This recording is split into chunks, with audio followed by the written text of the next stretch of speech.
Hey everyone, welcome to The Thoughtful Bro. We are back after about 3 weeks off. So happy to be streaming again on A Mighty Blaze on Facebook and YouTube.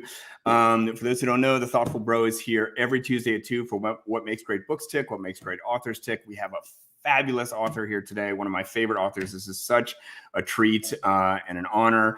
We're going to be talking to Gary Shteyngart for the next 45 minutes. But a few words from me before we get started.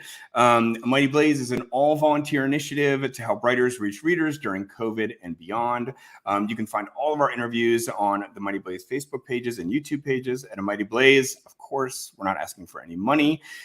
You can support us by liking us or just following us on social media. If you're new, honestly, just give us a like or a follow. It really helps. If you want to find out more about A Mighty Blaze, you can go to our website, amightyblaze.com, and you can subscribe to our newsletter. Every Sunday, you will get an email that says, here's all the author interviews coming up. We have 6 other shows just like this one, not just like, but similar in quality. So that newsletter, again, comes every Sunday. We will never spam you.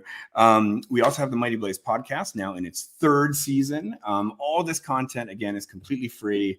But if you are in the mood to spend some money this new holiday season, please spend it on books that are, according to Judy Blume, who just said today on Twitter, this is the perfect gift. Books like Our Country Friends by Gary Shteyngart. So a quick tease for next week before we get rolling here. I will do our annual holiday gift guide, and certainly Our Country Friends is going to be on that list. And that's next Tuesday with the fantabulous Jenna Blum, co-founder of A Mighty Blaze. If you'd like to ask Gary a question, just pop it in the chat. It will make its way to me and to him. We'll leave about 5-10 minutes at the end for audience questions. And I think that's it for the intro. So now on to our guest, Gary Shteyngart. He's the New York Times bestselling author of the memoir Little Failure, which was a National Book Critics Circle Award finalist. He's also written the novels Super Sad True Love Story, Absurdistan, and The Russian Debutante's Handbook. His books regularly appear on best of lists around, and they have been published around the world in over 30 countries. His latest book is called Our Country Friends.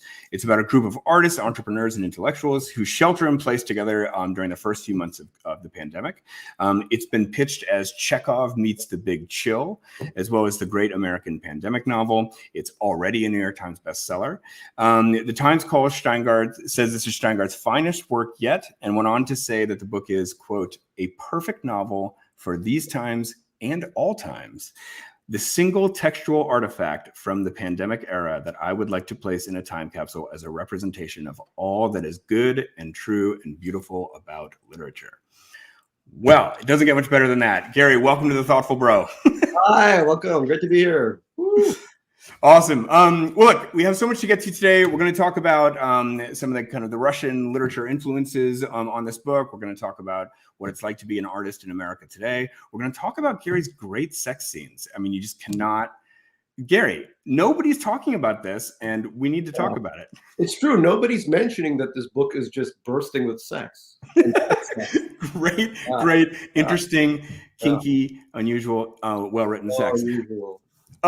So we're going to get to that and so much more. But Gary, I've been blathering on here for a little while. Why don't we just kick it back over to you and just tell us, what is this book about? I know that you were like writing a different book when you started this one, and then you changed horses midstream. What's the story of the story here? Oh, God. I mean, I know many writers have been through this, but I was about 240 pages into a book, a novel that was a kind of satire of academia in America. So it was set in a kind of very lightly dystopian future where NYU, New York University, conquered all of Manhattan and kind of built a wall around it. And it was this giant kind of NYU city. Lots of laughs and stuff. But then when the pandemic started, I was like, ugh, this is a real dystopia. People are dying. This is so much worse. So writing, slightly fictionalized academic novels seemed kind of stupid at that point. So I chucked it. I chucked 240 pages, which is awful. I mean, just heartbreaking, all that work. But that's how it goes, when you're a dystopian or, satirical novelist, sometimes the present outpaces the future. Yeah. I see someone saying, I'm an NYU alum. I'm dying to read that too. It's so funny. So I have a lot of friends who are, I actually do teach at Columbia, but a lot of my pals are NYU profs. and they're like, please write a takedown of NYU. And I'm like, well, it's not even a takedown. It's just, the Conquer Manhattan, which they're almost done with that project. But anyway, I threw that out, and I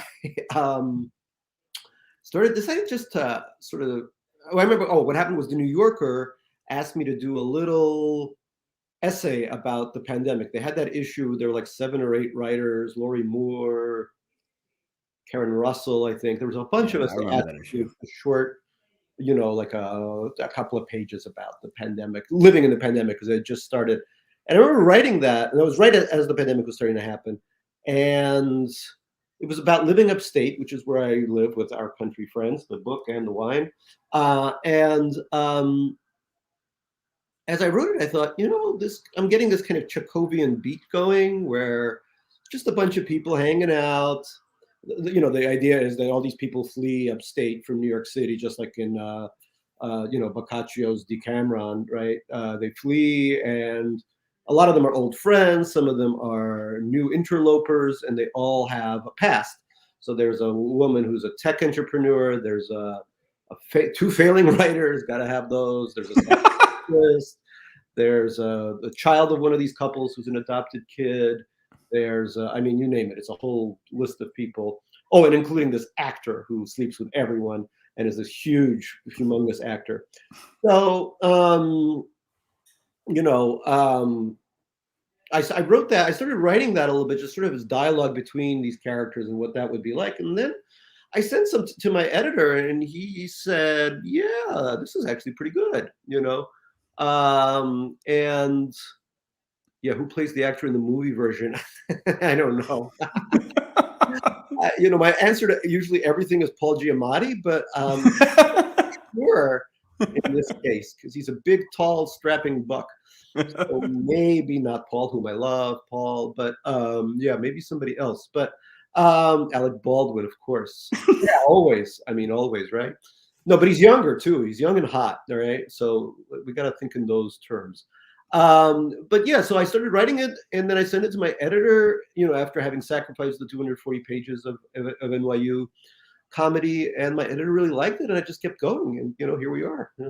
Is that a common thing for you, that you would, send some pages to your editor, and then sort of like that might be really what makes you decide whether to keep going forward or not? Yeah, this has happened once before, and it was also a similar kind of disaster with, and this is my editor, Susan Campbell, who passed away recently, a very famous New York editor, New York Random House editor in New York. And yeah, I'd written another 240 pages. That seems to be my breaking point for novels on off the rails. 240-page thriller set in Bangkok and Shanghai and Bombay. It was just all Havana, Berlin.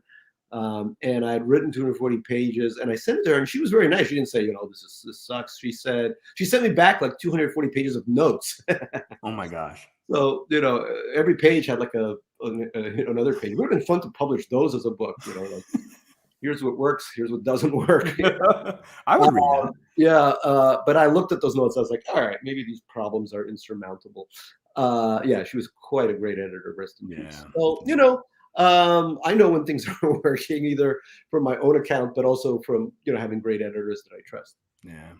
So let's talk about the influences of the work, and that you said you had this Chekhovian beat going. And certainly, I saw a lot of that. I'm not the first to observe that, the opening pages really reminded me of Anna Karenina. Yeah. I feel like, another comp that's great for you is Gogol. Maybe not this work. Gogol is like my favorite of all of them.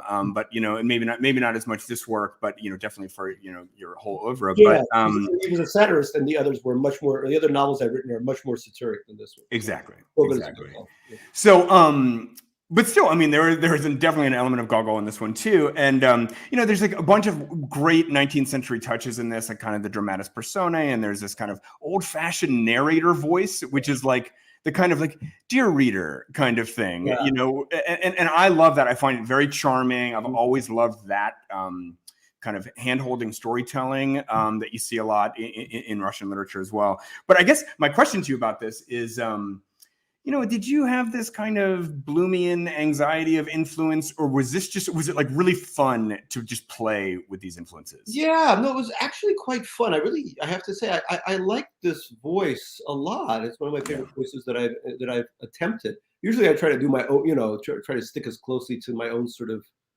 high-low narrative voice, high with some crappy intellectualism, and then low in that, kind of a more urban, boom, bum, pum, pum voice. But here I really did consciously try to go into a more 19th century golden age of Russian literature kind of voice. And Chekhov, I love all those comparisons. Chekhov meets The Big Chill is really great, because I love The Big Chill when I was a kid. I watched that, with really rapt attention, even though I couldn't really understand English that well when I saw it. But I would say that Chekhov is great because he writes books set in the countryside all the time, and not books, stories and plays. So much of it is set in the countryside, right? And he does it really with this great sense of here we are in the country and everything's beautiful. Why are our lives, so misguided and terrible? So it's all people sitting around kind of like complaining in a way, but also talking about other people. And in the same time as they're talking about other people, they're really talking about themselves and their own way that they came up short. And since I'm, in my late 40s, about to turn 50, I feel like the middle age, novels set in the middle age are great about that, because they're all about sort of regrets and roads not taken, and also about a kind of tallying. All these friends are coming together, and they've all pretty much been handed the sort of the penultimate report card saying how well they've done with whatever they've tried to do. One of them just became incredibly successful. This woman, Karen Cho, a Korean American immigrant, whose app has just become a gigantic sensation. It's a kind of a love potion app, and it makes people fall in love with each other. And it's used in the book in the same way, I don't know, like A Midsummer Night's Dream. It makes characters who wouldn't have otherwise fallen in love fall in love. And there's calamitous consequences, as well as great sex because of that. Okay, sex. Great, well-written sex. I don't know about the experience of it. I don't believe in great sex. I believe in well-written sex. That's my motto. For sure. But Chekhov was really, really helpful this time, more so than other times. I've used them before in Super Sad True Love Story. I had Chekhov mentioned and referenced a couple of times, but this is the first time that I really kind of did a full dive into that voice. And what can I say? It really is a kind of timeless voice. There's something so mesmerizing about it, and it's so great for he wrote a lot about Moscow and Petersburg, but it's so great in talking about the countryside, because those are exactly the same rhythms that you feel when you're in the countryside, and there they are on the page. And by the way, I've never written more about nature than I have with this book. And because I was upstate for a year, and I really fell into those cadences in a way I never had before. Yeah, the voice works so well. There's like these great kind of comforting hands of the narrator. But I guess, one of the things that I was thinking about Chekhov, and I was thinking to myself, like, what is there a defining trait of Chekhov? I mean, he does so much well, of course, but is there something that Chekhov does particularly well that is also going on here? And I feel like if you boil it down, one of the hallmarks of Chekhov is this incurable longing. It just seems like always the characters are longing for something that they cannot have. And even the characters who have the thing that they want, it does not make them happy. And there's almost this kind of like these triangles of longing. I mean, not just in love, but in career and stature, and money, where like somebody wants this one thing, and then another character has that thing, and then that character wants something that somebody else Nobody has it all. And it's a world. I mean, I just think probably what activated Chekhov was this. He just didn't find being satisfied interesting, and certainly being satisfied doesn't make for great storytelling. But I wanted to get your thoughts on that. But I wanted to first read just like one small passage that I just love so much. One of my favorite passages in the whole book, and it's part of a longer section, which is great. But this is Sasha talking. He's the quote unquote failed or struggling Russian novelist who's mid-career, and he says he wished he could fall in love with someone as his wife evidently had done. He had chased after beauty for such a long part of his life until he had caught up with it and found it. And found it, like everything else, worthy of no more than a chapter or two of heightened prose. Mm-hmm. And it's like, so here's this man who's chasing after beauty, and he finally catches it. And what is it worth? A little bit of prose, and the rest is just emptiness. And I just felt like that kind of mood was a lot of places in this work and a lot of places in Chekhov too. Yeah, thank you. No, I'm glad you like that part. Yeah, I mean, at the center of the story, there's also one of the characters named Vanud has a longing for his high school friend Karen, right? And I think in some ways that's the biggest longing of this book, and I'm not going to reveal too much, but let's just say that longing does become somewhat satisfied. And, I agree that Chekhov is always about talking about the things that his characters don't have. Some of them are lacking in wealth, some in beauty, some in character, very many in bravery. That absolutely is a fascinating topic, and really defines so many of his characters. And I think also, I think that's but the key is what Chekhov has done, and what I've sort of borrowed from him this time around is that even though he makes fun of their longing in some ways, he's also very sympathetic to it. Yeah. He never looks down on them. And as a satirist, I'm sort of primed to look down at people. This time around, I tried to be as empathic as I could with all 8 characters stuck in this sort of boiling pot of a setting. And I would kind of hop around from one perspective to the next.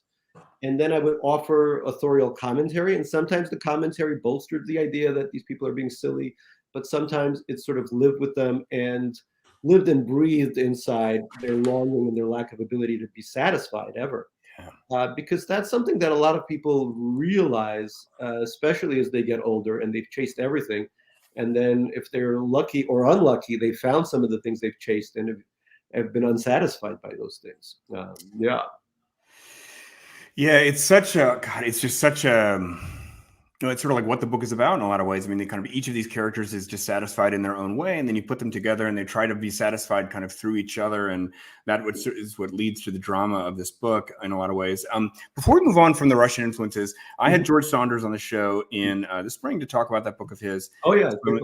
With that? Great book. Yeah, that great book, The Swim in the Pond in the Rain.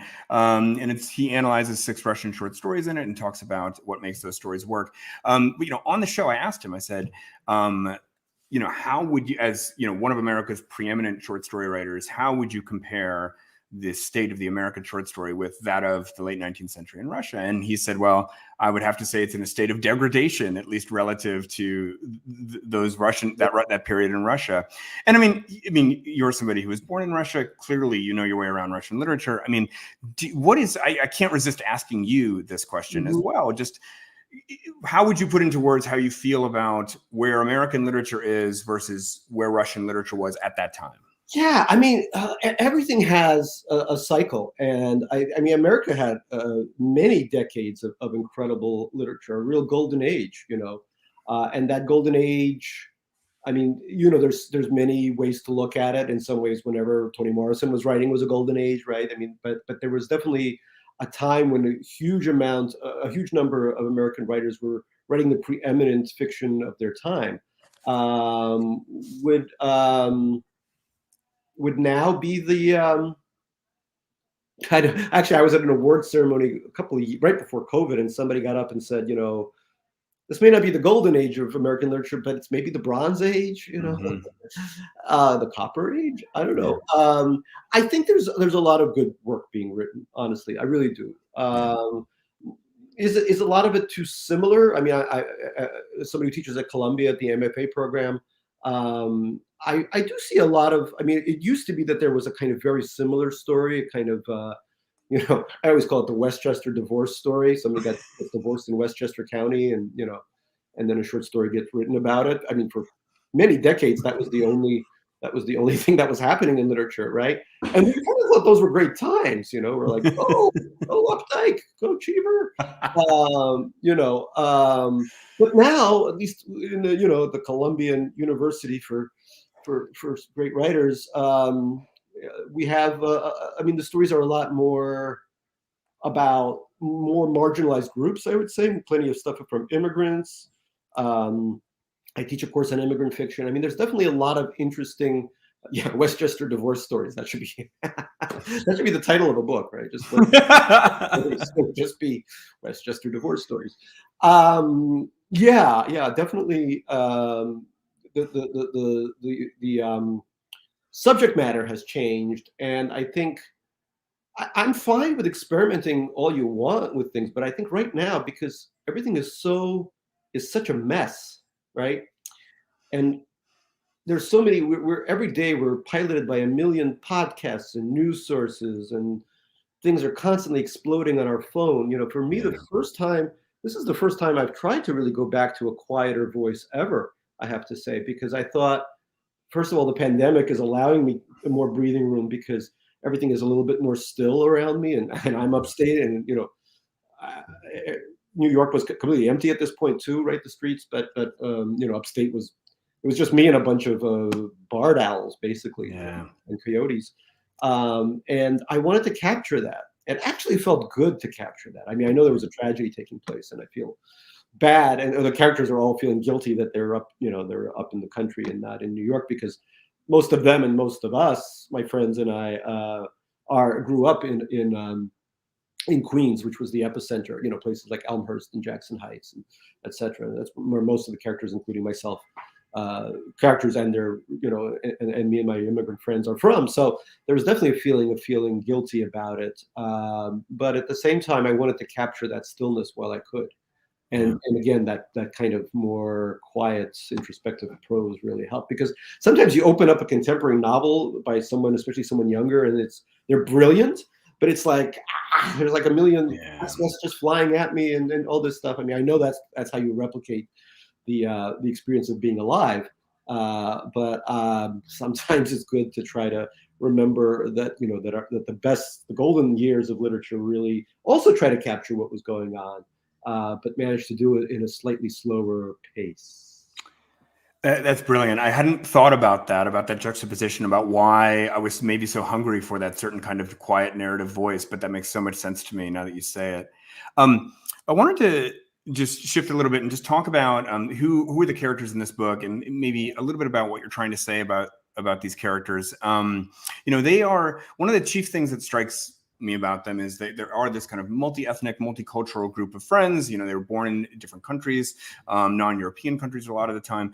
And here they are, there is this kind of like vague or not so vague friction with the surrounding kind of more white, blue collar countryside. And I just, something that's been going through my mind so much these last 4 years is this question of who is an American, and like what is a real American? And that is just so much of the Trump era. And I just felt like, this book really was kind of circling around that in a way that was interesting. And I just, to the extent that, of course, your book talks about it more eloquently than, you put so much time into that, and it says it so well there. But I just, in a soundbite or three,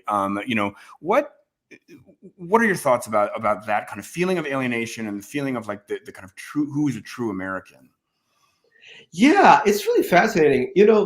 For so long, we've been told that New Yorkers or Angelenos or you name it, people in these large metros are not real Americans, and the real Americans are outside. And it's very strange because, I mean, I think people in urban blue districts now outnumber people in red rural districts. The political system obviously doesn't think of it that way, because the way, as Homer Simpson called it, the electoral college is set up. But it's funny that even that sort of, I think, trickles down into the consciousness of people like myself. I always, whenever I go abroad and I give an interview, when my books come out in other languages, people are like, well, do you see yourself as a Russian or as an American or as a Jew, or, and I'm like, and I actually always answer, I said, I think of myself as a New Yorker, right? But I'm realizing that in some ways that sort of takes away from our Americanness and our sort of our stake in this country, if you will. But it's true that since I've been living more upstate than I have been in New York, like I have been feeling more American. And I learned how to drive in my 40s, just like Sasha Senderovsky, my avatar, does. And being able to drive to a mall and buy that gigantic thing of Charmin or whatever it is, and then squeezing that into the boot, the trunk of your car, right? Yeah. I mean, that's American. Yeah. Wasting gas and money and time to try to transport, very soft ply tissues across state lines. That's America. For sure. I feel like this question is being asked by a lot of the characters in this book, because I think 6 of them are foreign born, right?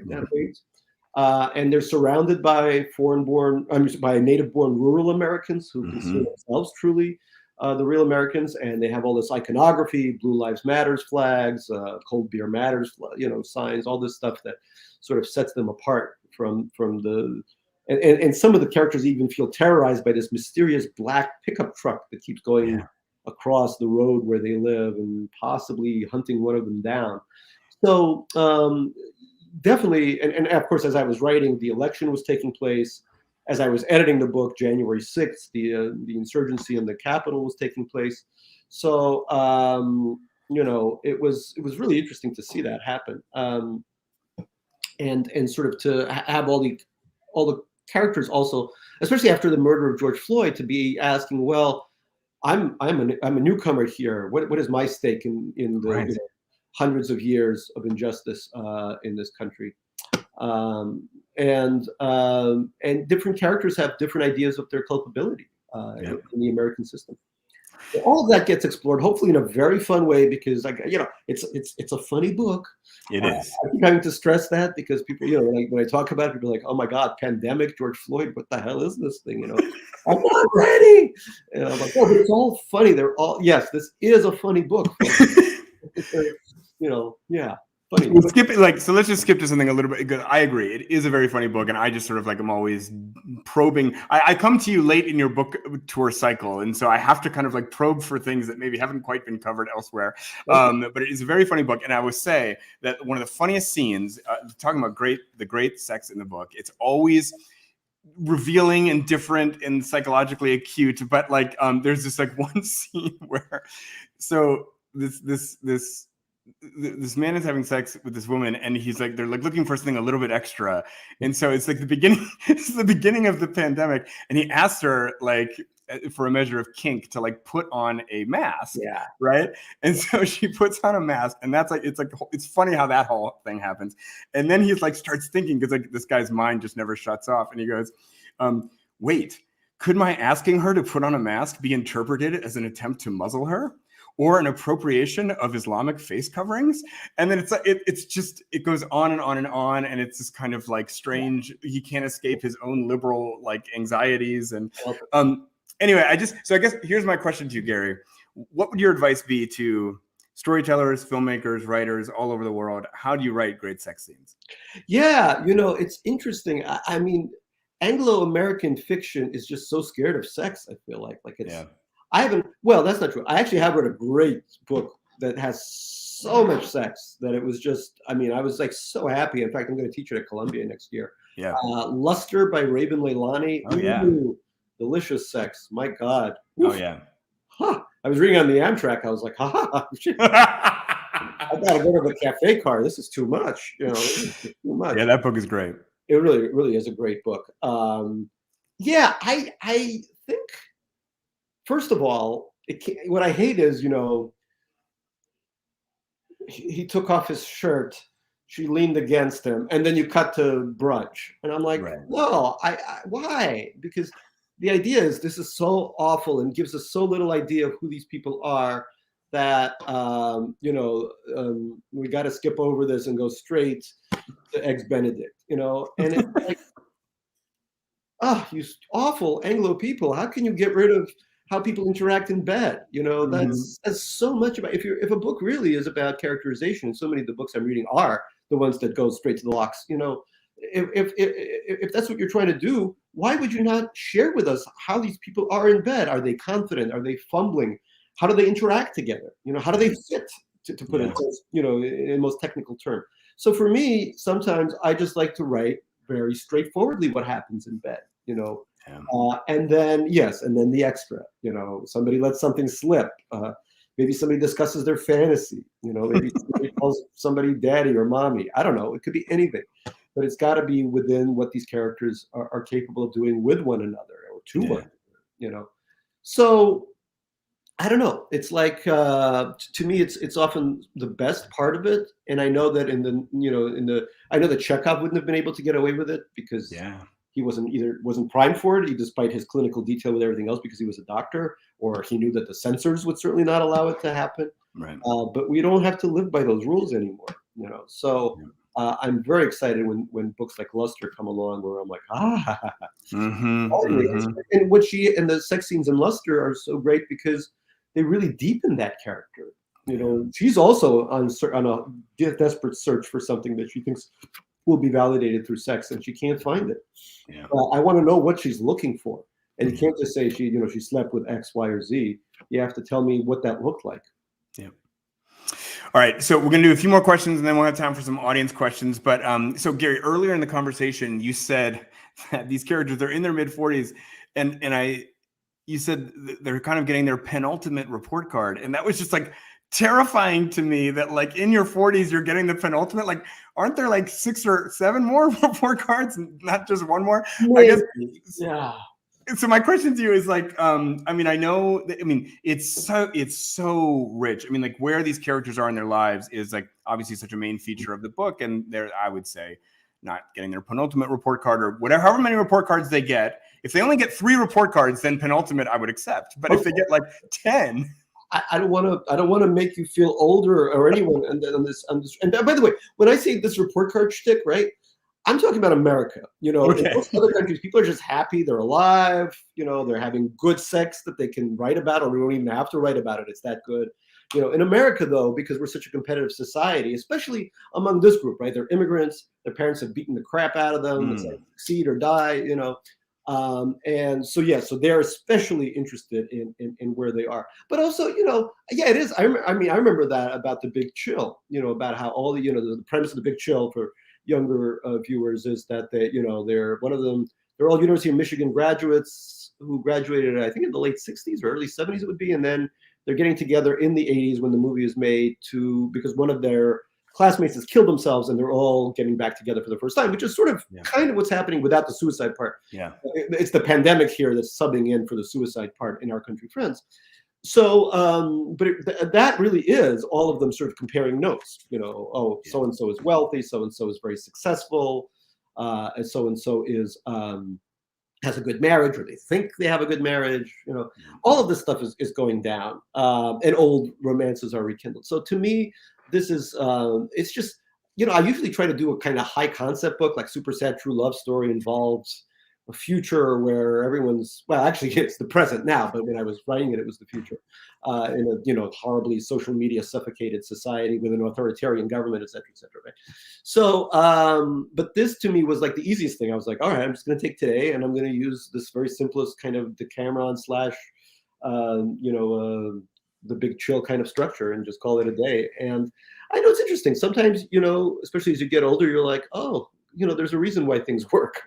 Things that have been tried and true work. And so sometimes you just got to take it easy on yourself and do something that, is actually fun and suits your mood at the time. Let's talk about that. The reviews of this book have been great. I mean, people, New York Times saying it's your finest work. And, but I think part of what people were reacting to is that this is a different book from you. One of your friends called it one of your darkest works, and people were saying that this is it feels more emotional, maybe more vulnerable is one way to say it. And I'm just wondering, can you just take a look at yourself and, maybe it's the time you wrote this book, or where you're at in your career, or what mood you were in? Like, how has this response to your book struck you? Did it surprise you that people are responding this way? Yeah, I mean, in my last book before this, Lake Success, was also, I think, more, well, no, it was more satirical because the character was a hedge fund bro. So, you're gonna have fun with that, right? I love that book, but sorry, go ahead. I think it's been getting more emotional and hopefully more resonant and maybe even a little bit more empathic or compassionate, because first there's first time older, and so those younger days of writing pure comedic satire, where I'm like, I'm so angry and I got so many things to say about society and my parents and the way I was brought up and religion and all that stuff. I mean, I think that's what happens where when you start a book when you're really young and kind of wanna unload a bunch of stuff. Also, the previous books were a lot about relationships between immigrant children and parents. Here, the parents have been really moved off stage. It's really all the immigrants, the children have internalized all of this stuff and are now kind of grooving with that and interacting with that, and the parents are gone. But also, I think having my own kid, I have an 8-year-old kid, I think that has, I wouldn't say mellowed me out, but made me maybe more depressed about the future that he's facing, right? If I didn't have a kid, I'd be like, all right, it's all going to hell. But, I mean, Russians don't live very long, the men anyway. So how much longer talk about the final report card. I'm ready. A couple more of these books, a couple more bottles of the stuff behind me. I'm done. Later, everyone.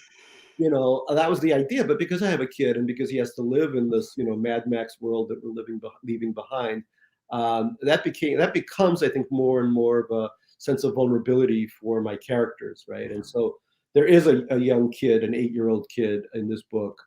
She's adopted, and her parents are these two, Sasha and Masha, the two Russians. Sasha is my avatar, this Russian novelist. Masha is this Russian psychiatrist, and the daughter's name is Natasha. Sasha, Masha, Natasha.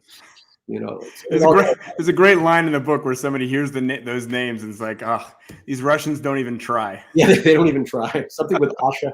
Yeah, exactly. They don't even try. But somebody refers to her in the book as being of Generation L, or Generation Last, right?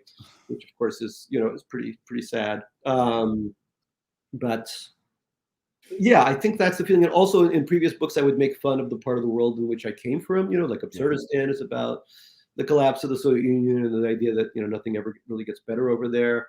But with this book, it's like, oh crap, this is my country, the country I live in, and the only country my son has ever known, right? Yeah. So that really hits at home a little bit, Yeah.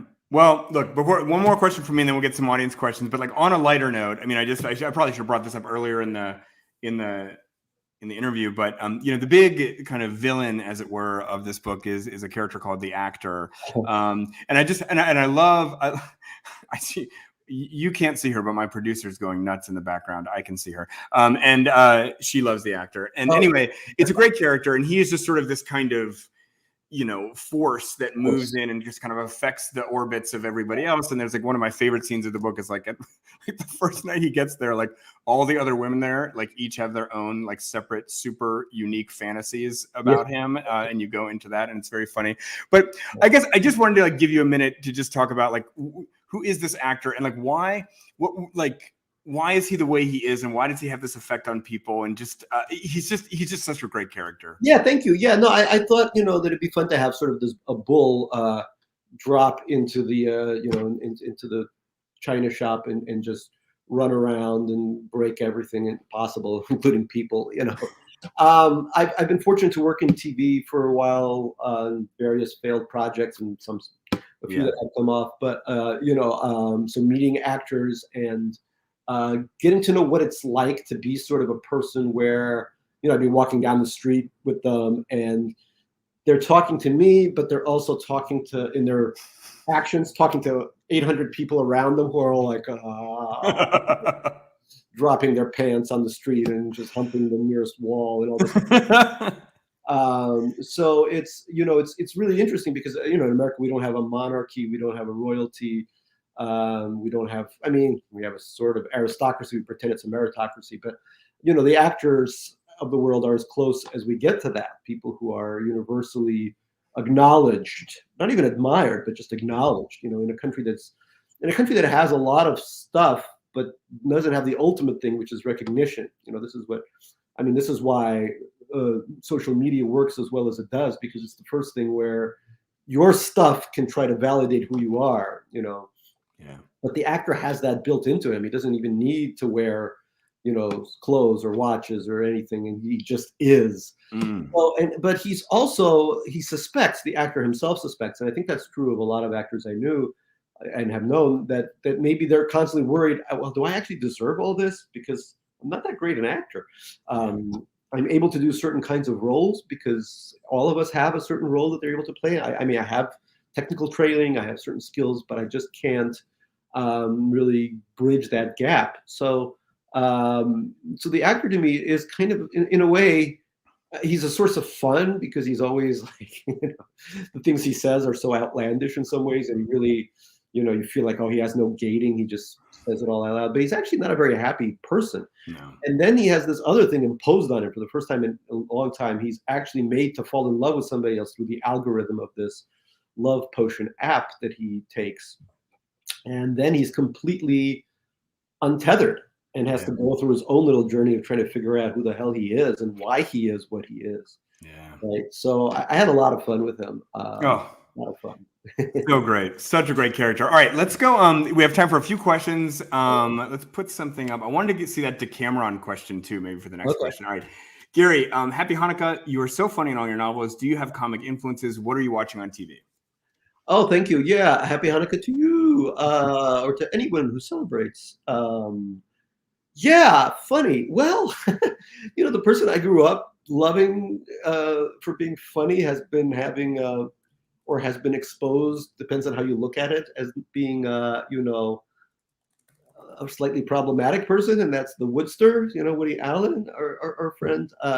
It's so funny because I've been having this conversation for so long with people who are like, because every creative nebbish I know, nebbish is a Yiddish word for like, kind of a small, furry type person, all these comedic nebbishes I know are like, oh my God, it's true, everything they say. And I just saw that documentary and it seems pretty damning, Yeah.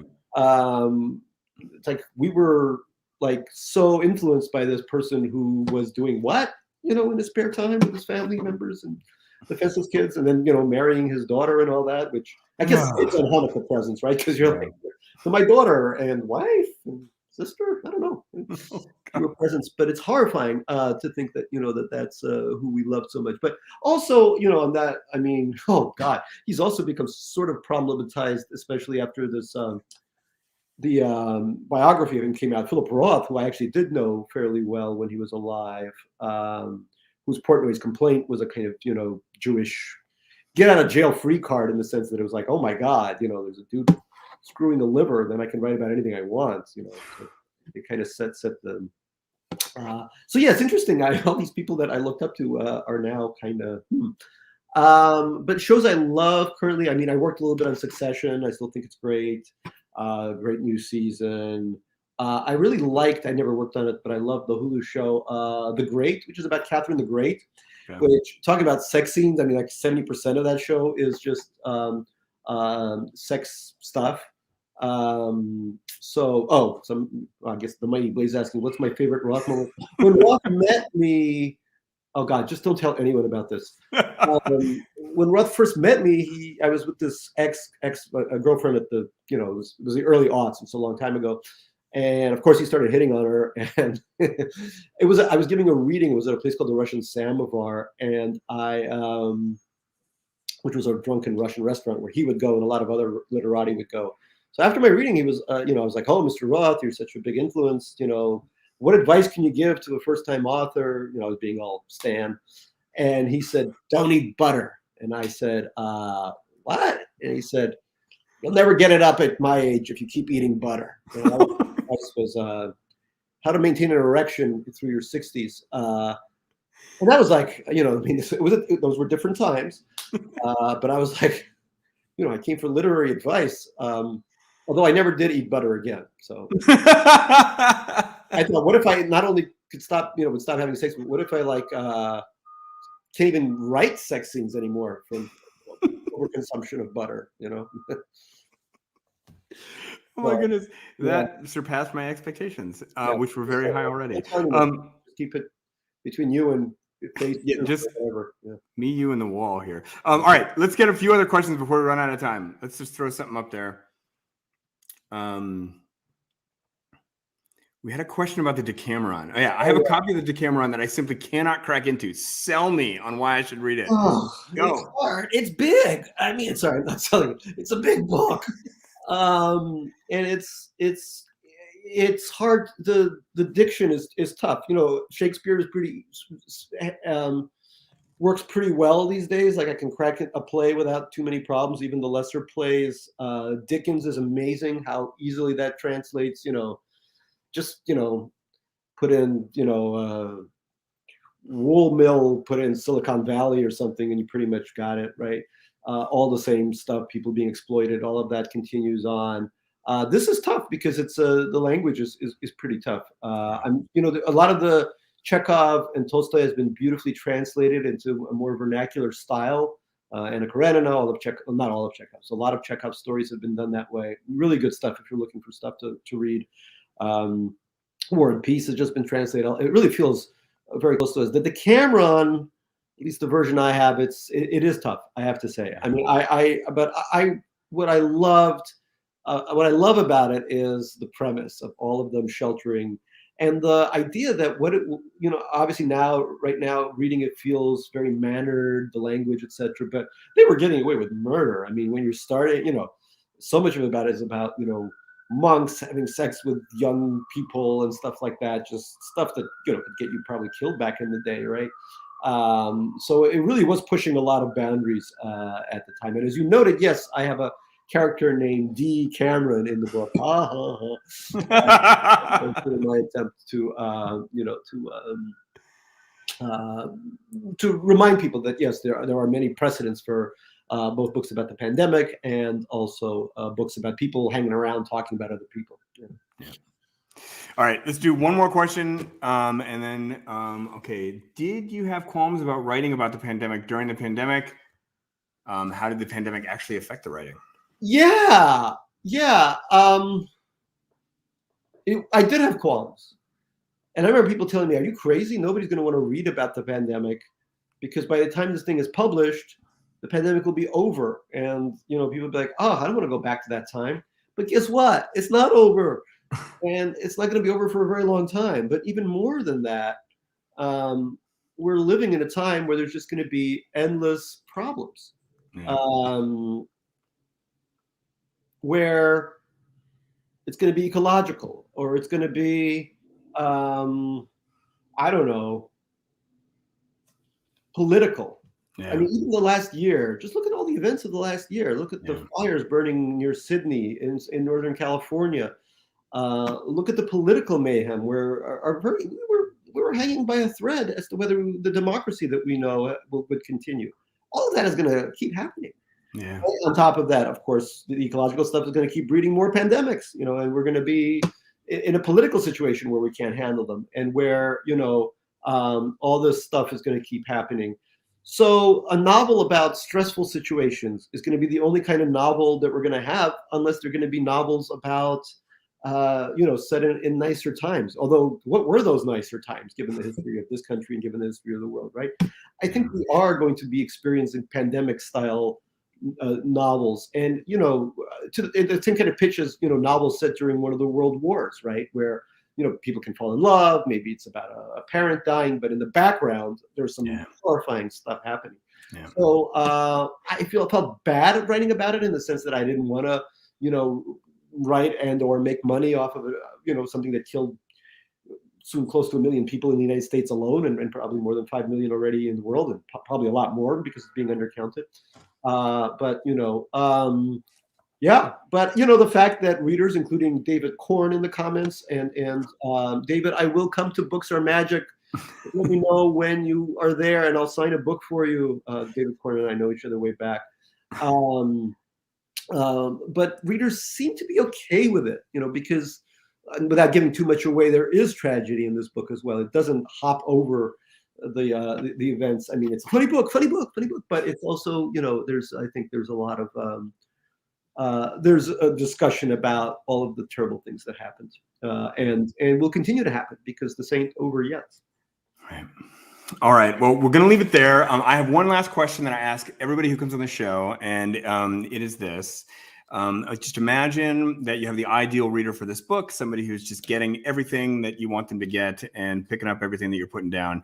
And they get to the end of Our Country Friends, they close it, it's sitting in their lap, and they look out the window of their upstate estate. And just tell me, if in a word or a phrase, what is the feeling that this book leaves the reader with? You want me to do it? Yeah. Oh, I thought you were asking the audience. What does it leave? Hopefully, people have said on the Twitter, people have said that they're left in a kind of vulnerable, sweet melancholy. Who am I to second guess my readers? I like that idea that there's a kind of sweet melancholy at the end.